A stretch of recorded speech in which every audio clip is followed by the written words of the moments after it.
Selamat datang di Kitab Mawas Diri. Jangan pernah lupa diri dan jangan lupakan dari mana dirimu berasal. Kali ini kita akan membahas tentang Satrio Piningit Manifestasi Presiden. Selamat menyaksikan.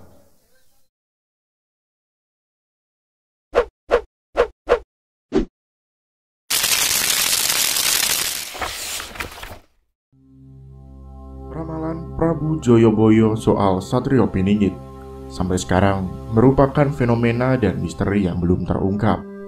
Apa dan siapa Satrio Piningit itu? Tentang kebenarannya hanya Allah yang Maha Tahu. Namun, tak ada salahnya, meski kita sendiri tak percaya, kita tetap mau menghargai kepercayaan orang lain yang percaya pada ramalan Joyoboyo. Menurut mereka yang percaya, Satrio Piningit akan turun di tanah Jawa, sedangkan Imam Mahdi akan turun di Timur Tengah. Dan misi keduanya sama, memperbaiki moral dan kehidupan manusia.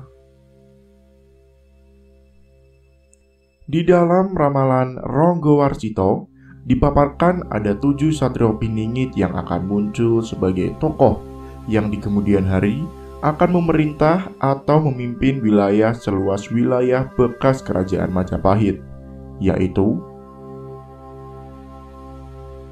Satrio Kinunjoro Murwokuncoro, Satrio Mukti Wibowo Kesandung Kesampar, Satrio Jinumpot Sumelo Atur, Satrio Lelono Topong Rame, Satrio Hamung Tuwuh, Satrio Boyong Pambukoning Kapuro, Satrio Pinandito Sinisihan Wahyu. Dan berkenaan dengan itu, banyak kalangan yang kemudian mencoba menafsirkan 7 Satrio Piningit itu adalah sebagai berikut. Satrio Mukti Wibowo Kesandung Kesampar, tokoh pemimpin yang berharta dunia, juga berwibawa atau ditakuti, namun akan mengalami suatu keadaan yang mana selalu dipersalahkan, serba buruk, dan juga selalu dikaitkan dengan segala keburukan atau kesalahan. Lalu, Satrio Kinunjoro Murwokuncoro, tokoh pemimpin yang akrab dengan penjara atau Kinunjoro, yang akan membebaskan bangsa ini dari belenggu keterpenjaraan, dan akan kemudian menjadi tokoh pemimpin yang sangat tersohor di seluruh jagat.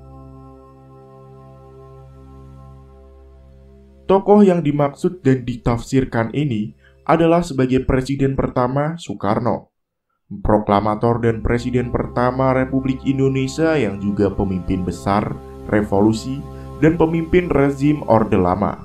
Ia berkuasa tahun 1945 hingga 1967.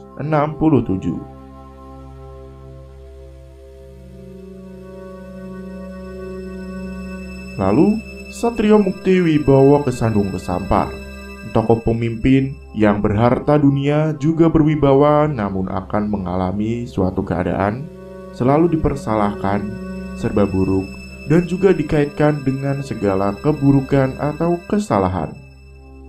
Dan tokoh yang dimaksud ini dia ditafsirkan sebagai Soeharto, Presiden kedua Republik Indonesia dan pemimpin rezim Orde Baru yang ditakuti.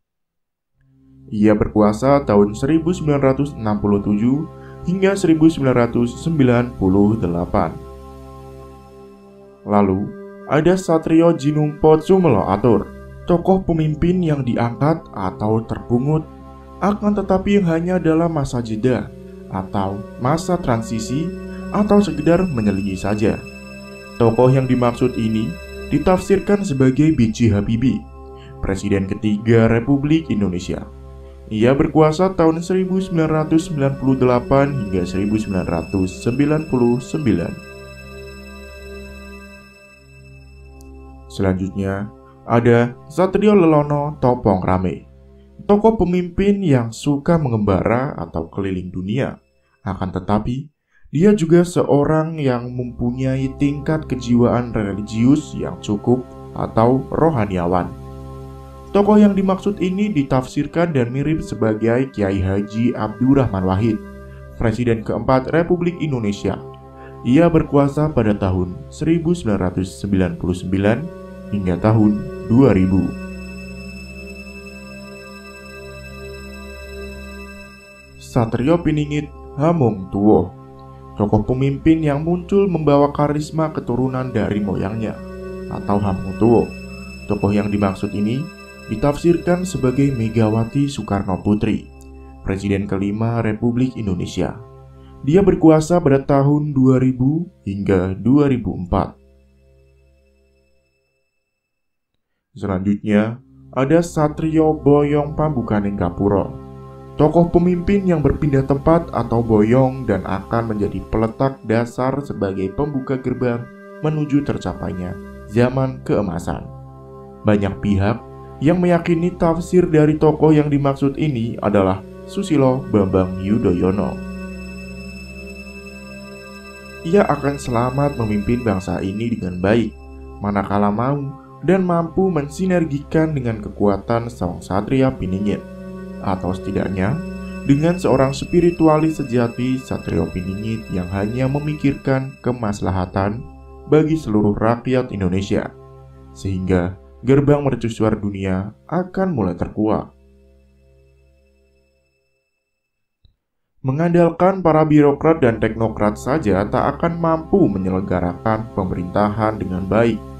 Ancaman bencana alam, disintegrasi bangsa, dan anarkisme seiring prahara yang terus terjadi akan memandulkan kebijakan yang telah diambil. Satrio Pinandito Sinisihan Wahyu, tokoh pemimpin yang amat sangat religius sampai-sampai digambarkan bagaikan seorang resi begawan dan akan senantiasa bertindak atas dasar hukum atau petunjuk Allah Subhanahu wa Ta'ala. Sinisihan Wahyu, dengan selalu bersandar hanya kepada Allah Subhanahu wa Ta'ala, insya Allah bangsa ini akan mencapai zaman keemasan yang sejati. Selain masing-masing satrio itu menjadi ciri-ciri dari masing-masing pemimpin NKRI pada setiap masanya, ternyata 7 Satrio Piningit itu melambangkan 7 sifat yang menyatu di dalam diri seorang pandito yang telah kita tahu adalah putra Betara Indra, yang juga budak Angon seperti telah diungkap di atas. Dan berikut ini adalah sifat-sifat Satrio Piningit sejati yang telah ditulis oleh Ronggo Warsito. Satrio Kinunjoro Murwo Kuncoro, melambangkan orang yang sepanjang hidupnya terpenjara, namun namanya harum mewangi. Sifat ini hanya dimiliki oleh orang yang telah menguasai arta daya dan diberikan anugerah kewaskitaan atau kesaktian oleh Allah Subhanahu wa Ta'ala, namun tidak pernah menampakkan kesaktiannya itu. Jadi, sifat ini melambangkan orang berilmu yang amat sangat tawadu. Satrio Mukti Wibowo Kesandung Kesampar, melambangkan orang yang kaya akan ilmu dan berwibawa, namun hidupnya kesandung kesampar. Artinya, penderitaan dan pengorbanan telah menjadi teman hidupnya yang setia. Tidak terkecuali fitnah dan caci maki selalu menyertainya. Dan semua itu dihadapinya dengan penuh kesabaran, ikhlas, dan tawakal. Satrio Jinumput Sumelo Atur, melambangkan orang yang terpilih oleh Allah guna melaksanakan perintah-perintahnya dan menjalankan misinya. Hal ini dibuktikan dengan pemberian anugerahnya berupa ilmu laduni kepada orang tersebut.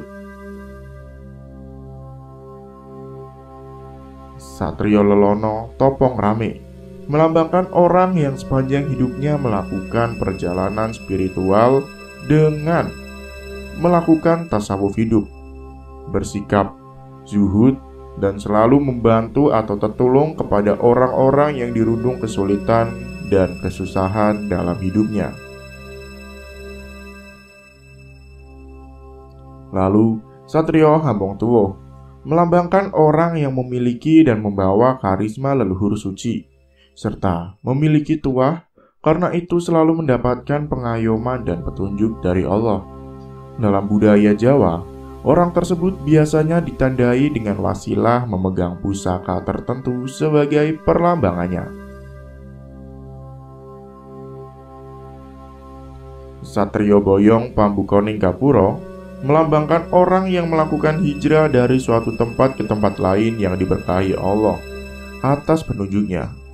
Hakikat hijrah ini adalah sebagai perlambang diri menuju pada kesempurnaan hidup. Dalam kaitan ini, maka tempat yang dituju itu adalah Lebak Cawene, Gunung Prau, atau Semarang Tembayat. Satrio Pinandito Sinisihan Wahyu melambangkan orang yang memiliki 6 sifat di atas, sehingga orang tersebut digambarkan sebagai seorang pinandita atau alim yang selalu mendapatkan petunjuk dari Allah. Maka, hakikat Satrio Pinandito Sinisihan Wahyu adalah utusan Allah atau bisa dikatakan seorang waliullah. Serat Kolodito Ronggowarsito guna melengkapi wacana kita tentang sifat dan karakter Satrio Piningit yang telah diurai di atas, ada baiknya kita cermati pula Serat Kolotito karya Ronggowarsito yang tertuang dalam Serat Centini Jilid 4 pada pupuh 257 dan 258. Kutipan berikut ini menggambarkan situasi zaman yang terjadi dan akhirnya muncul Sang Satrio Piningit yang dinanti-nanti. 1. Para pemimpinnya berhati jahil, bicaranya ngawur, tidak bisa dipercaya dan tidak ada wahyu yang sejati. Wahyu yang turun adalah wahyu dari iblis dan sulit bagi kita untuk membedakannya. Para wanitanya pun banyak yang kehilangan rasa malu. Rasa persaudaraan meluntur, tidak saling memberi berita, dan banyak orang miskin beraneka macam yang sangat menyedihkan kehidupannya. Banyak peperangan yang melibatkan para penjahat, kejahatan atau perampokan dan pemerkosaan makin menjadi-jadi, dan banyak pencuri malang melintang di jalanan. Alam pun ikut terpengaruh dengan banyak terjadi gerhana matahari dan bulan, hujan abu, dan gempa bumi, angin ribut dan salah musim. Banyak terjadi kerusuhan seperti perang yang tidak ketahuan mana musuhnya, yang menyebabkan tidak mungkin ada rasa tentram di hati. Kewibawaan negara tidak ada lagi. Semua tata tertib, keamanan, dan aturan telah ditinggalkan. Para penjahat maupun para pemimpin tidak sadar apa yang diperbuat dan selalu menimbulkan masalah atau kesulitan.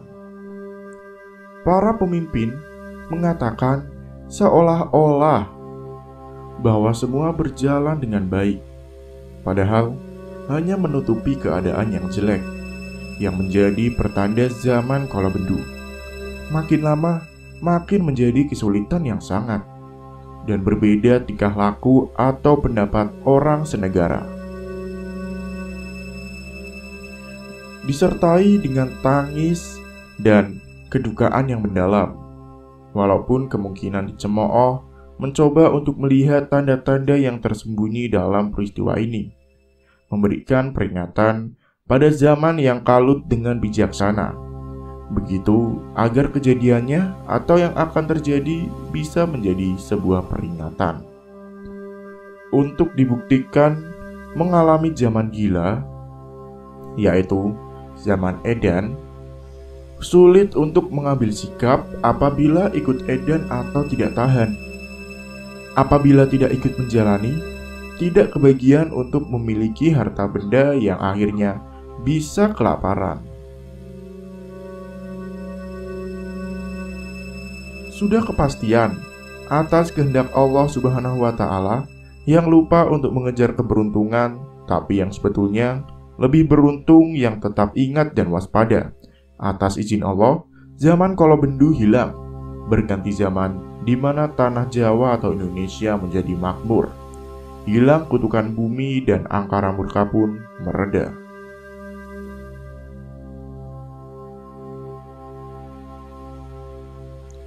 Kedatangan pemimpin baru tidak terduga. Ia seperti muncul secara gaib. yang mempunyai sifat-sifat utama. Datangnya tanpa sarana apa-apa, tidak pernah menonjol sebelumnya, dan pada saat masih muda, banyak mengalami halangan dalam hidupnya, dan yang oleh izin Allah akan menjadi pemimpin yang berbudi luhur. Mempunyai sifat adil, tidak tertarik dengan harta benda, bernama Sultan Eru Cokro. Tidak ketahuan asal kedatangannya, tidak mengendalkan bala bantuan manusia. Hanya sirullah prajuritnya, dan senjatanya adalah semata-mata zikir. Musuh pun semua bisa dikalahkan. Semua musuhnya dimusnahkan oleh sang pemimpin demi kesejahteraan negara dan kemakmuran semuanya. Hidupnya sederhana, tidak mau melebihi penghasilan yang diterima.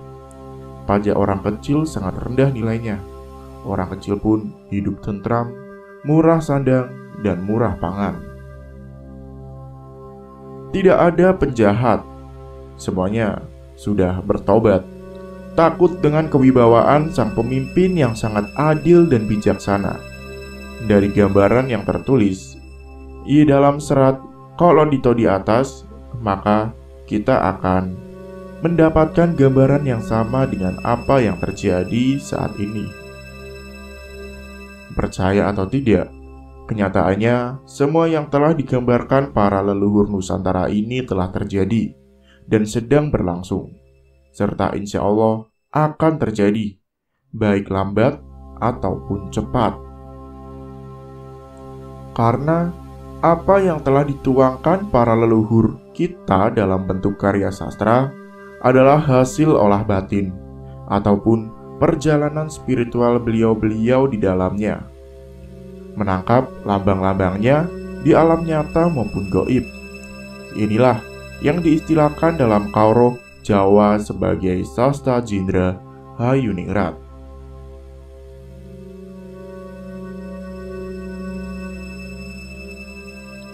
Sastra tanpa wujud, papan tanpa tulis, tulis tanpa papan. Sehingga dalam mengungkapkannya penuh dengan perlambang, pasemon, ataupun senapan. Semuanya hanya ingin mengingatkan kita anak cucu leluhur Nusantara ini untuk senantiasa eleng dan waspada. Dan terima kasih telah menyimak Kitab Mawas Diri kitab nomor 3. Selamat bertemu di kitab-kitab selanjutnya.